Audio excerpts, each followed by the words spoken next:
Welcome to our YouTube channel Pathshala sir ji. चलिए क्या किया था, इससे पहले वाले क्लास में हम लोग ने सांतत्य पढ़ा था, मतलब अध्याय 5 जिसमें हमारे पास 3 पार्ट है। ठीक है, सबसे पहले है क्या, सांतत्य है जो कि उसका ए पार्ट है। उसके बाद है आपका अवकलन जिसको हम अभी पढ़ेंगे, जो अध्याय 5 का पार्ट बी है। इसके बाद आएगा पार्ट सी, कठिन अवकलन करके। ठीक है, तो अध्याय 5 का एक पार्ट तो हम लोग ने कर लिया है। दूसरा पार्ट है ये अध्याय 5 बी, अवकलन डिफरेंशिएशन। ये हम लोग ने क्या किया था, क्लास 11th में भी पढ़ा हुआ है यहाँ पे अवकलन का। ठीक है, वही है सेम, बस इसमें थोड़ा सा डिटेल पढ़ने क्योंकि 12th क्लास है ना। ठीक है, तो क्या रहेगा, अवकलन पढ़ने। अब पहले ये जानते हैं कि अवकलन होता क्या है, अवकलन बोलते किसको है, अवकलन के लिए क्या क्या फॉर्मूला लगेगा, ये सब जानना है। ठीक है, उसके बाद करेंगे हम क्वेश्चन। चलिए, तो सबसे पहले समझते हैं अवकलन। देखो क्या होगा अवकलन। अवकलन एक प्रक्रिया है, लेकिन इसको हम लोग बोलते हैं अवकलज। अगर कोई संख्या का हमको निकालना है अवकलन, तो उस संख्या के लिए उसको बोलेंगे अवकलज। तो यहाँ पे हम लोग यूज करेंगे अवकलज, अवकलज यूज करेंगे। तो सबसे पहले हम लोग जानते हैं कि अवकलन होता क्या है। ठीक है, जैसे हमारे पास मान लो ये देखो एक रेखा दिया हुआ है, इसमें एक बिंदु यहाँ पे O है। ठीक है, एक बिंदु O है। कोई कण हम लोग लेते हैं, मान लो कण जो है, कोई भी कण मान लेते हैं, P मान ली इसको, है ना। P मान ली कण, ये क्या होता है, ये कण पहले क्या था, 0 में है। ये क्या होगा, x t समय पे x दूरी तक चलती है, और यहाँ पे ये कौन से पॉइंट पे आ जाते हैं, मान लेते हैं P पॉइंट पे आ जाता है।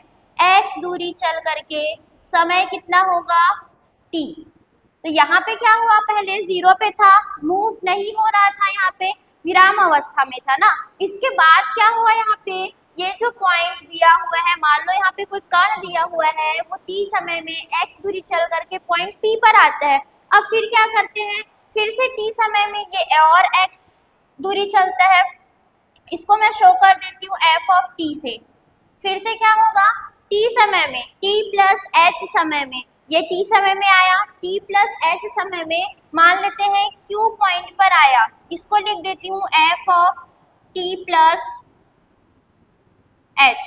ये f of t plus h मतलब कि इसको समय कितना लगा यहाँ से यहाँ तक आने में, f of t plus h। अगर क्योंकि हम लोग अवकलन पढ़ रहे हैं तो एक फंक्शन लेकर के चलते, क्योंकि एक फलन पे ही हमको अवकलन निकालना होता है, इसलिए क्या कि यहाँ पे एक फंक्शन लेकर के चली। यहाँ पे क्या हुआ, x प्लस h दूरी चल करके ये आया q पॉइंट पे, q पॉइंट पे आया कितना समय लेकर के, t प्लस h समय लेकर के। इसको हम लोग ने लिखा f of t plus h। अब इसमें हम लोग को निकालना है, मान लो इसका विस्थापन निकालना है ना। तो अगर समय का विस्थापन हम लोग निकालेंगे, समय के लिए समय का विस्थापन, अगर इसका विस्थापन निकालेंगे तो हमारे पास पहले क्या था, t प्लस h, क्या कर देंगे माइनस t। तो इसमें कितना विस्थापन हुआ है, t और t कैंसिल हुआ, विस्थापन हुआ कितना, h। तो यहाँ पे विस्थापन तो h निकल गया, समय। इसके बाद इसकी दूरी का जब लेंगे, दूरी का विस्थापन जब लेंगे तो ये क्या हो जाएगा, x plus h minus x, ये भी कितना आएगा, h।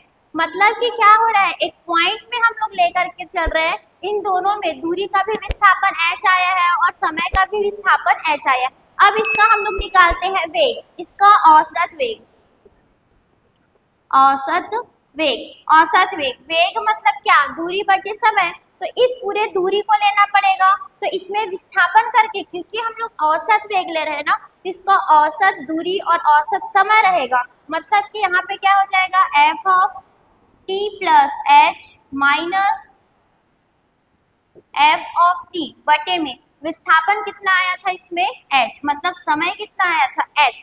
तो ये क्या हुआ, एक वेग में परिवर्तन को बता रहा है, यहाँ पे इसके विस्थापन को बता रहा है, परिवर्तन को बता रहे हैं। अब क्योंकि हम लोग क्या करते हैं, मान लेती हूँ h को हम लोग जितना छोटा करते जाएंगे, h को मान लो 1 ली, तो यहाँ से 1 पॉइंट बढ़ेगा। अब h को जैसे जैसे मैं 0 की ओर टेंड करते जाऊंगी, वैल्यू भी जितना ही क्या होते जाएगा, छोटा होते जाएगा। मतलब इसको लिख देते हैं लिमिट h टेंडिंग टू 0 अवकलन में, ठीक है। तो हो जाएगा f of t plus h minus f of t बटे में आ जाएगा h। तो अगर हम लोग वेग को कैसे लिखते हैं, dx अपॉन dt, मतलब कि क्या हो रहा है, दूरी में समय के सापेक्ष विस्थापन हो रहा है, परिवर्तन हो रहा है, इसी परिवर्तन की दर को वेग कहते हैं।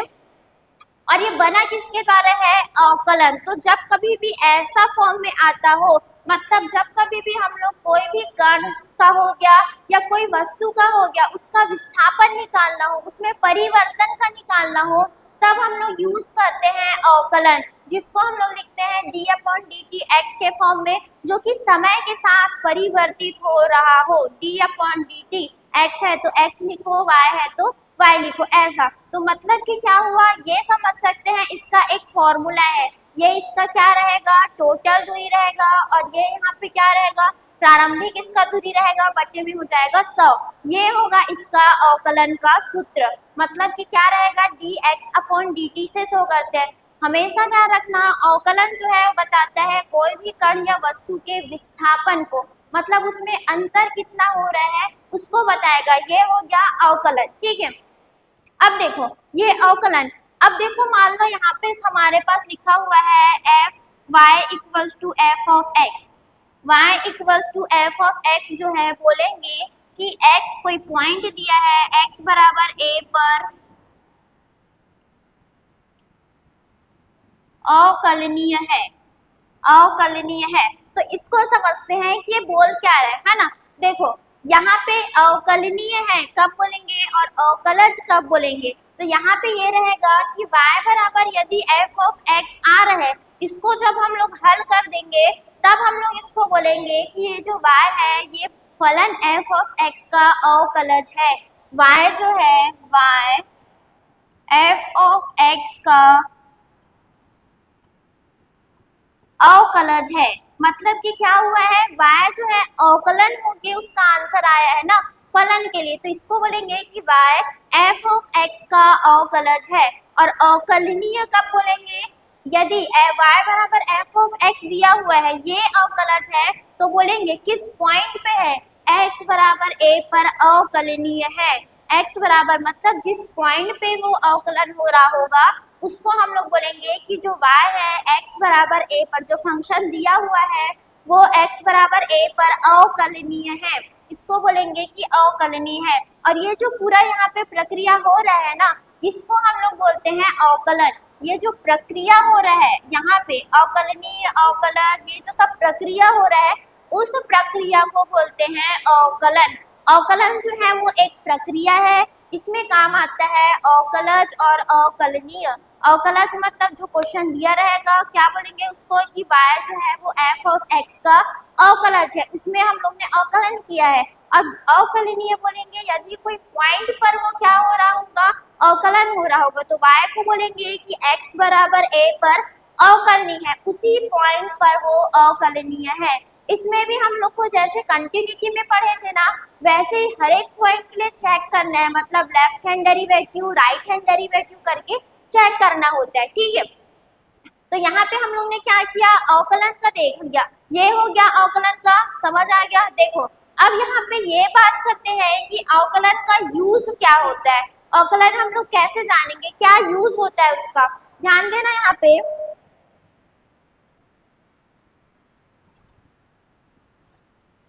देखो जैसे अवकलन का यूज, सबसे पहले हम लोग क्या करते हैं, मान लो मैं एक यहाँ पे वक्र बना देती हूँ, ये कोई भी ले सकते हैं, मैंने एक वक्र बना दिया, इस पर एक पॉइंट लिया P, इस पर एक पॉइंट लिया P, इसमें से क्या किए, इस पॉइंट P से होते हुए मैंने एक स्पर्श रेखा खींचा, स्पर्श रेखा खींचे,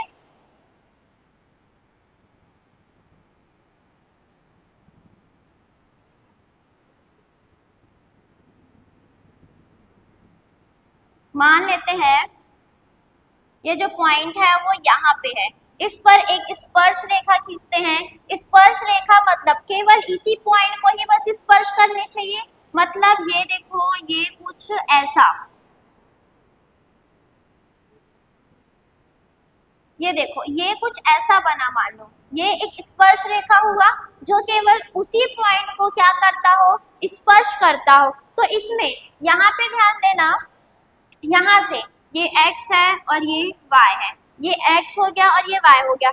इस पर इस स्पर्श रेखा पर x से क्या करते हैं, x से इस रेखा पर ये बनता है थीटा। तो यही थीटा जो है वो क्या कहलाता है, क्या कहलाता है, यहाँ पे ढाल कहलाता है। कोई भी रेखा का ढाल कहलाता है। यहाँ पे क्या किए, एक वक्र लिए, उसमें एक पॉइंट लिए P, इसमें क्या किए, एक स्पर्श रेखा खींचे, यही क्या कहलाता है, इस स्पर्श रेखा की ढाल कहलाती है।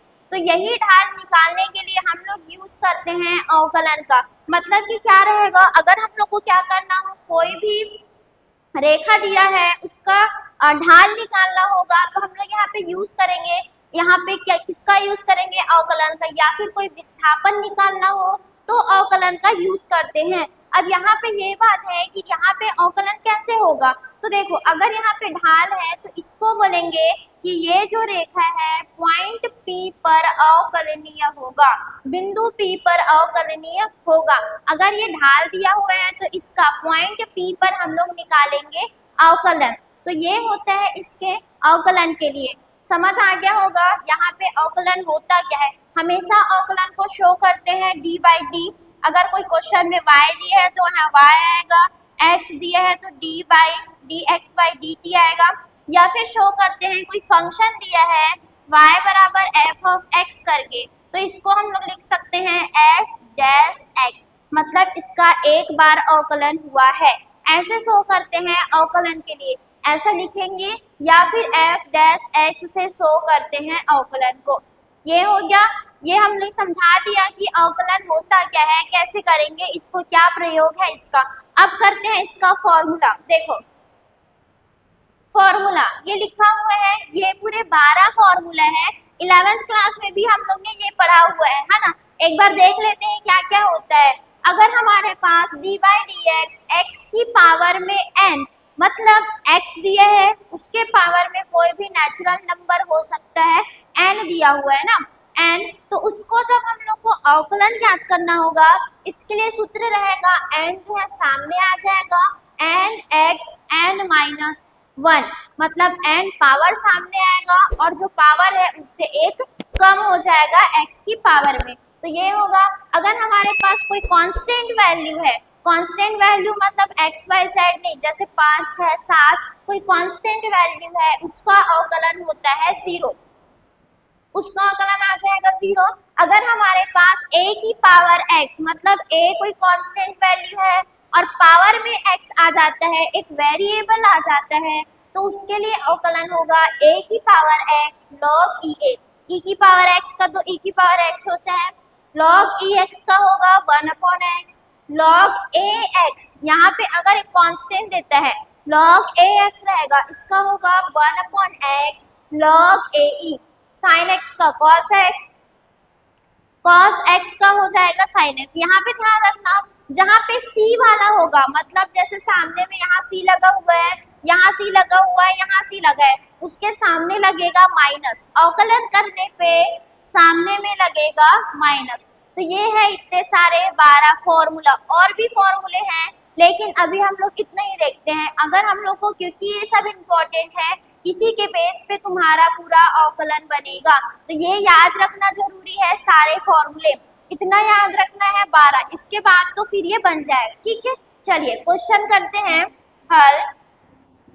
दिया हुआ है, मान लेते हैं y बराबर है ये d/dx, x की पावर क्यूब, x की पावर क्यूब, ये किसके जैसे दिख रहा है, पहला फॉर्मूला x की पावर n के जैसे, बस यहाँ पे n की जगह दिया हुआ है 3, मतलब देखो बोली थी यहाँ पे एक n का मान कुछ भी हो सकता है, तो यहाँ पे n का मान आया है 3। ठीक है, हल करते हैं, इसको लिखेंगे dy/dx, ये तो है ही d/dx, x की पावर में 3। ठीक है, ये हो गया। अब इसको हल करेंगे। होता क्या है फॉर्मूला, फॉर्मूला एक बार लिख देते हैं। क्या दिया हुआ है, यदि हमारे पास d by d x x की पावर n होगा तो होगा n बाहर आ जाएगा, फिर x n माइनस वन, ये होता है फॉर्मूला। ठीक है, तो इसके बेस पे यहाँ पे क्या हो जाएगा, 3 सामने आ जाएगा, 3 और ये होगा x 3 माइनस वन मतलब 3x 3 माइनस वन मतलब 2, ये आ गया आंसर। इसको बोलेंगे हम लोग कि क्या हुआ है, ये इसका अवकल गुणांक है। ये जो दिया हुआ है इसका अवकल गुणांक है। बस यहाँ पे फॉर्मूला लगाना है और हल करना है, इजी था, ये हो गया। अब चलिए नेक्स्ट क्वेश्चन करते हैं। लिखा हुआ है y बराबर e की पावर में है। अब जो भी हमको क्वेश्चन दिया हुआ है वो e की पावर में दिया हुआ है, e की power log e cos x। ठीक है, तो हमेशा ध्यान रखना यदि e की पावर में log आ जाता है और log के साथ दूसरा कोई फंक्शन आ जाता है तो log और e कैंसिल हो जाएगा। बस वो फंक्शन दिया हुआ है x के फॉर्म में, वेरिएबल के फॉर्म में, वही फंक्शन बस बचेगा। कहने का मतलब है हल y बराबर, अगर कभी भी e की पावर में log e रहेगा, e की पावर में log e रहेगा तो ये दोनों कैंसिल हो जाता है, बचेगा बस cos x। ये दोनों कैंसिल हो जाएगा, बचेगा बस cos x। अब इसको x के सापेक्ष अवकलन करते हैं तो d अपॉन डी एक्स, यहाँ पे क्या है y, फिर इधर भी d अपॉन डी एक्स, यहाँ पे क्या है cos x। इसको क्योंकि x के सापेक्ष में अवकलन किया है इसलिए नीचे में रहेगा x। जिसके सापेक्ष में अवकलन करने बोलेगा, मान लो t के सापेक्ष अवकलन करने बोलेगा तो लिखेंगे d अपॉन डी टी। ठीक है, चलो इतना हो गया। अब देखो ये तो हो गया dy by dx। cos x का अवकलन, cos x का अवकलन क्या होता है देखते हैं। यहाँ पे cos x का अवकलन हो जाएगा माइनस साइन x, तो यहाँ पे डायरेक्ट हम लिख देंगे माइनस साइन x। ये आ गया आंसर। बस इतना सिंपल से है। क्या करना है इसको, अगर e की पावर में log दिया हुआ है तो ये कैंसिल हो जाएगा, बस वो उसके बाद फंक्शन जो दिया हुआ है वही बस बचेगा। मतलब ये हो जाएगा d by d x equals to minus sine x, इसका cos x का अवकलन, ये हो गया। अब देखो ये दिया हुआ है y बराबर cos इनवर्स साइन x। यहाँ पे दोनों फंक्शन जो दिए हुए हैं ये तो एक फंक्शन नहीं है, केवल x की जगह साइन x दे दिया है। तब इसको कैसे हल करेंगे, क्योंकि इनवर्स में दिया हुआ है तो जब कभी भी इनवर्स में देता है, हम लोग ने पढ़ा है यहाँ पे थर्ड चैप्टर में प्रतिलोम त्रिकोणमिति वाले में, जब कभी भी इनवर्स देता है तो यहाँ पे हम लोग एक बात ध्यान रखना होता है कि जिसका इनवर्स दिया है उसी के फॉर्म में ही अंदर वाला आ जाए, ताकि दोनों क्या हो जाए, कैंसल हो जाए। तो यहाँ पे हम लोग क्या करते हैं, जो साइन दिया हुआ है इसको चेंज कर देते हैं कॉस में, ताकि इनवर्स वाले से वो कैंसल हो जाए। देखिए क्या हो जाएगा, हल y बराबर कॉस इनवर्स साइन x। अब क्या करते हैं, साइन x को चेंज कर देते हैं कॉस x में। कैसे चेंज करेंगे, फॉर्मूला होता है, देखो sine x plus cos x बराबर पाई बाई 2, ऐसा ये होता है। या फिर इसको हम लोग क्या लिख सकते हैं, क्योंकि 90 में वैल्यू चेंज होता है तो y बराबर कॉस इनवर्स, इसको हम लोग लिख सकते हैं cos pi by 2 minus x। ये क्योंकि क्या हो जाएगा, cos 90 minus theta, cos 90 minus theta मतलब साइन थीटा होगा, तो ये साइन थीटा के लिए बन गया यहाँ पे। तो क्या लिख सकते हैं, साइन x को cos pi by 2 minus x। अब क्या हुआ, कॉस और कॉस तो कैंसल हो गया, बचेगा क्या, y बराबर पाई बाई 2 माइनस x। ये अब इसका हम लोग करते हैं अवकलन, x के सापेक्ष अवकलन करने पर, तो क्या जाएगा dy by d x equals to d by d x. अब यहाँ पे क्योंकि दो यहाँ पे हमारे पास फलन है तो इसको ब्रैकेट के अंदर pi by 2 minus x partition कर देते हैं इसका, डी बाई डी एक्स यहाँ पे आएगा pi by 2 minus D by d x और ये x। यहाँ पे हमेशा ध्यान रखना जब कभी भी प्लस माइनस में दिया होगा तो इसको अलग अलग करके अवकलन करना होता है। अब पाई बाई 2 जो है वो एक क्या है, एक कांस्टेंट वैल्यू है, इसकी वैल्यू क्या हो जाएगा 0, फिर यहाँ पे माइनस। अब x का अवकलन करना है, x का अवकलन होता है 1। इसको हल भी कर सकते हैं x की पावर n से, या फिर यहाँ पे डायरेक्ट लिख सकते हैं x का अवकलन होता है 1। तो यहाँ पे आ जाएगा 1, मतलब हमारे पास dy upon dx equals to आएगा -1। ये आ गया इसका हल। ठीक है, तो जब कभी भी ऐसा इनवर्स वाले में देगा तो इसको हम लोग को ऐसे चेंज कर देना है। अब देखो ये लिखा हुआ है y बराबर 5 की power x plus log e x। दो फंक्शन दिए हुए हैं, एक है हमारे पास 5 की पावर x और दूसरा है log e x। इसको हल करना है। देखो कैसे करेंगे हल। y बराबर 5 की power x plus log ex। पहले तो क्योंकि ये प्लस में दिया है, अलग अलग हम लोग सेपरेट इसका डिफरेंशिएशन करते हैं, तो d बाई डी एक्स लिखेंगे दोनों साइड में। 5 की power x plus log ex, bottom में लिखा हुआ है e। अब देखो d बाई डी एक्स है, दोनों में हम लोग इसको डिवाइड कर देते हैं, मतलब d बाई डी एक्स 5 की power x plus d by d x log ex। अब देखो 1 बाई 1 इसका करते हैं हम लोग डिफरेंशिएशन। 5 की पावर x मतलब एक कांस्टेंट वैल्यू के ऊपर में एक वेरिएबल वैल्यू दिया हुआ है, इसका अवकलन क्या होता है। फॉर्मूले में देखा था हम लोग ने, क्या होता है। देखो अगर a की पावर x मतलब a कोई कांस्टेंट वैल्यू है, a की जगह वहां पे लिखा हुआ है 5, तो इसका अवकलन क्या होगा, a की power x log e a लिख देते हैं यहाँ पे। अगर कोई फॉर्मूला लिखना जरूरी है, यदि d बाई डी एक्स ए की पावर x होगा तो यहाँ पे होगा a की power x log e a, ये होगा। और दूसरा एक और फॉर्मूला क्या लिखा हुआ है दूसरे के लिए, अगर हमारे पास log ex होता है, log ex देखो log ex का फॉर्मूला होगा 1 अपॉन x, इसका डिफरेंशिएशन होगा 1 अपॉन x, मतलब जब d by d x log ex होगा इसका डिफरेंशिएशन होगा 1 अपॉन x। ये हो गया फॉर्मूला। फॉर्मूला लिखना जरूरी है यहाँ पे, ठीक है। तो यहाँ पे क्या आ जाएगा 5 की पावर x, मतलब ये हो जाएगा 5 की पावर x और log e a की जगह आ जाएगा 5, प्लस लगा है प्लस लगा दो। log ex का यहाँ पे डिफरेंशिएशन क्या होगा 1 अपॉन x। ये अब इसके बाद तो ये हल होगा नहीं, तो यहीं तक आएगा आंसर, मतलब हमारे पास dy upon d x equals to आया है इतना। ये हो गया हल। तो इसीलिए यहाँ पे सबसे पहले तुमको जब अवकलन पढ़ना होगा तो ये सारे फॉर्मूले जो 12 फॉर्मूले हैं वो अच्छी तरह से याद होना चाहिए, तभी जाके ये क्वेश्चन बनेगा। इतना तो हो गया। अब चलिए नेक्स्ट क्वेश्चन करते हैं।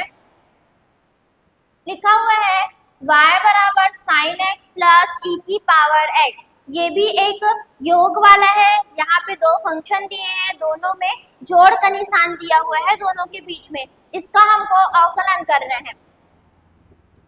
हल लिखते हैं dy upon d x equals to d upon d x sine x plus e की पावर x। ये हो गया। अलग अलग कर देते हैं, d upon d x sine x plus d upon d x e की पावर x। अब देखो d upon d x sine x का अवकलन cos x, साइन एक्स का अवकलन होता है cos x प्लस e की पावर x का अवकलन होता है e की पावर x। तो ये आ गया हमारे पास आंसर। सिंपल है, बस फॉर्मूला में क्या करना है, फॉर्मूला याद होना चाहिए, उसके बाद डायरेक्ट वैल्यू लिख देना है। ये आ गया इसका आंसर। अगर कोई प्रश्न में आगे हल होता है तो इसको हल भी करेंगे, आगे के हम लोग क्लासेस में करेंगे इसको। अभी हम लोग करते हैं नॉर्मल वाले, है ना, इजी वाले। अब देखो क्या लिखा हुआ है e की पावर x cos x। अब इसके बीच में ना प्लस है ना माइनस है, क्या है यहाँ पे दोनों के बीच में मल्टीप्लाई। तो देखो जब कभी भी हमारे पास दो फंक्शन दिए हुए हैं और दोनों फंक्शन मल्टीप्लाई के फॉर्म में दिया हुआ है, तब हम लोग को एक फॉर्मूला लगाना पड़ेगा। यहाँ पे 11th में भी पढ़ा हुआ है इसको, यहाँ पे हम लोग लगाएंगे फॉर्मूला। पहले तो फॉर्मूला लिख देती हूँ इसका। अगर हमारे पास क्या है d बाई डी एक्स, दो फंक्शन है f1x है और f2x है। तो जब इसका हम लोग को अवकलन करना होगा तो इसके लिए फॉर्मूला लगाएंगे, फर्स्ट फंक्शन लिखेंगे, फिर सेकंड का डिफरेंशिएशन होगा, मतलब पहले लिखेंगे जो फर्स्ट फंक्शन रहेगा उसको सेम लिखना है, फिर दूसरे का पहले अवकलन करना है, मतलब f2x हो गया। अब इसके बाद क्या करना पड़ेगा, फर्स्ट का भी तो अवकलन करना है ना, क्योंकि हमको दोनों का ही अवकलन करना है। तो मल्टीप्लाई वाले में प्लस का साइन रहता है, जब हम लोग मल्टीप्लाई में लेंगे तो इन दोनों के बीच में रहेगा प्लस। क्या रहेगा, फर्स्ट अवकलन, फर्स्ट फंक्शन, फिर सेकंड का अवकलन। सेकंड का तो हो गया, अब क्या लिखेंगे, सेकंड फंक्शन, फिर फर्स्ट फंक्शन का अवकलन। ये बनेगा इसका फॉर्मूला। जब कभी भी दो फंक्शन मल्टीप्लाई के फॉर्म में होगा तो रहेगा फर्स्ट फंक्शन सेकंड का अवकलन plus second function first function का अवकलन, मतलब एक एक करके हमको इसको क्या करना है, अवकलन करते जाना है। ठीक है, अब यहाँ पे ध्यान रखना, अवकलन वाले में मतलब गुणा वाले में हम इसको आगे पीछे भी कर सकते हैं। आगे पीछे बोलने का मतलब पहले तुम सेकंड वाले का अवकलन करो या फिर फर्स्ट वाले का भी अवकलन कर सकते हैं, मतलब इसके जगह f2 हो सकता है, इसकी जगह f1 हो सकता है, लेकिन ये होगा केवल मल्टीप्लाई वाले में, डिवाइड वाले में नहीं होगा। ठीक है, करते हैं क्वेश्चन। अब देखो क्या लिखा हुआ था, इसको अवकलन dy by dx equals to d by dx e की पावर x cos x, ये हो गया। अब इसका करते हैं अवकलन, ये है फर्स्ट फंक्शन और ये है सेकंड फंक्शन। फॉर्मूले के हिसाब से पहले फर्स्ट फंक्शन को एज इट इज लिखना है, उसको कुछ नहीं करना है, मतलब e की पावर x आ जाएगा।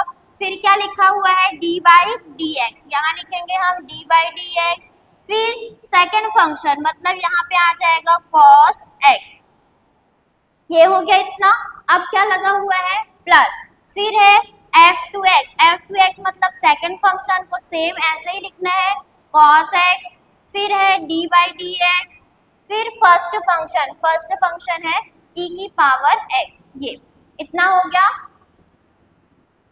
अब इसको करते हैं e की पावर x का, तो e की पावर x रहेगा क्योंकि इसके सामने d बाई dx नहीं लगा है, जिसके सामने d बाई dx लगा रहेगा उसको ही हमको अवकलन करना है, तो ये तो सेम रहेगा। अब d बाई dx है तो यहाँ पे cos x का अवकलन, क्या होगा, minus sine x, cos x का अवकलन होता है माइनस साइन x, प्लस फिर यहाँ पे लिखा हुआ है cos x, सेम लिखेंगे, e की पावर x का अवकलन होता है e की पावर x, यहाँ पे माइनस सामने आ जाएगा और दोनों में देखो e की पावर x कॉमन है, e की पावर x को कॉमन ले लेते हैं, लिखेंगे इसको minus sine x plus cos x, ये आ जाएगा इसका आंसर।